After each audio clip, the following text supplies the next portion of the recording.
તો આ દિવસ ખુશી માટે હતો, કેમ કે મારી ફરમાઈશ તો પાર્ટનરે પૂરી કરી દીધી, પણ ખુશીની ફરમાઈશ બાકી હતી. આખું વીક એ એક જ રટન કરતી હોય, જમ્પિંગ જમ્પિંગ ને જમ્પિંગ. ડેઈલી ગાર્ડનમાં જઈ સ્લાઇડિંગ હિંચકા તો ખાતી જ હોય, પણ જમ્પિંગ એના માટે એટલું ખાસ છે ને. પાર્ટનર અમને મૂકીને વહી ગયા એના નાના એવા કામ માટે. ખુશી રમે ને ત્યાં સુધીમાં એ પણ ફ્રી થઈ જાય.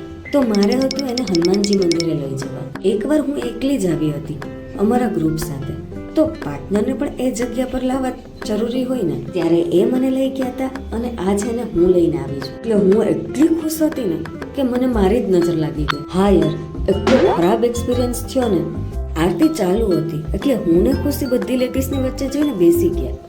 5 જ મિનિટની આરતી બાકી હશે, આરતી પૂરી થતાં જ એક છોકરી આવી ખુશીના વાળ ખેંચીને વહી ગઈ. એટલું ખરાબ ફીલ થતું હતું ને કે મને એમ થયું કે હું એને એક ઝાપટ મારી દઉં. એના જેવું કોણ થાય? અરે યાર, કોઈ શાંતિથી બેઠું હોય એના પર ગુસ્સો કેમ આવે? મને તો ઈ જ ના સમજાયું. ફરીથી ખુશીને શાંત કરવા રેક્સ પર બેઠાડી અને મારો મૂડ તો સાવ ખરાબ થઈ ગયો.